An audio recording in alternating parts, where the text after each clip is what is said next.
પોરબંદરના કેટલાક વિસ્તારોમાં ખાડીના પાણી પણ ભરાયા છે અને કરલા બ્રિજ, કડિયા પ્લોટ, મિલપરા, ખાડાકાંઠામાં પણ પાણી ભરાયા છે। પોરબંદરના આકાશી દ્રશ્યોમાં કેદ થઈ છે પૂરની તસવીર।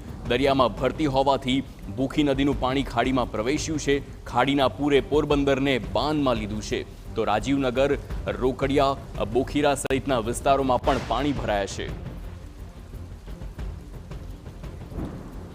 તો દરિયામાં ભરતી અને તેની સાથે જ પોરબંદરની સ્થિતિ વણસી છે। પોરબંદર આખું જળમગ્ન થયું હોય તેવા આકાશી દ્રશ્યો સામે આવ્યા છે। વિવિધ વિસ્તારોની વાત કરીએ, કરલી બ્રિજ, કડિયા પ્લોટ, મિલપરા, ખાડાકાંઠા પણ આખું પાણીમાં ગરકાવ થયું છે અને આ આકાશી દ્રશ્યો જોઈ શકાય છે જાણે કે પોરબંદર શહેર આખું બેટમાં ફેરવાયું હોય, દરિયાના પાણી જાણે શહેરમાં આવી ગયા હોય તેવી સ્થિતિ જોવા મળી રહી છે। તો સૌરાષ્ટ્ર સહિતના વિસ્તારોમાં જે પ્રમાણે રેડ એલર્ટ હતું અને અનરાધાર વરસાદ પડ્યો, આ વરસાદના કારણે આખું શહેર, પોરબંદરની વાત કરીએ, આખું શહેર જળમગ્ન થયું હોય તેવા આકાશી દ્રશ્યો છે। પોરબંદર શહેરના દ્રશ્યો છે, ત્યાં જનજીવન, હાલ વરસાદ રોકાતા જનજીવન થાળે પડ્યું છે પરંતુ મોટું નુકસાન થયું છે। સંવાદદાતા હિતેશ ઠકરાર ફોનલાઈન પર છે। હિતેશ, પોરબંદરના ખૂબ જ ભયાનક દ્રશ્યો છે, શું છે ત્યાંની સ્થિતિ?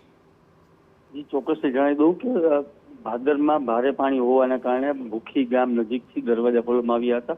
એ પાણી છે તે કુતિયાણાની ગામની અંદર થઈ અને કેળ પંથકમાં ફરી વળે છે। ત્યાંથી પાણીને બહાર નીકળવાનો એકમાત્ર રસ્તો નવી બંદર હોય છે, પરંતુ આ વખતે સમુદ્રમાં ભારે ભરતી હોવાના કારણે આ તમામ પાણી છે તે પોરબંદર શહેર તરફ કરલી જળાશયમાં આવી ગયા હતા અને ત્યાંથી ખાડી વિસ્તારમાં થઈ અને રહેણાંક વિસ્તારોમાં ફરી વળ્યા છે, જેને લઈને આખું જનજીવન છે તે અસ્ત વ્યસ્ત થઈ ગયું હતું।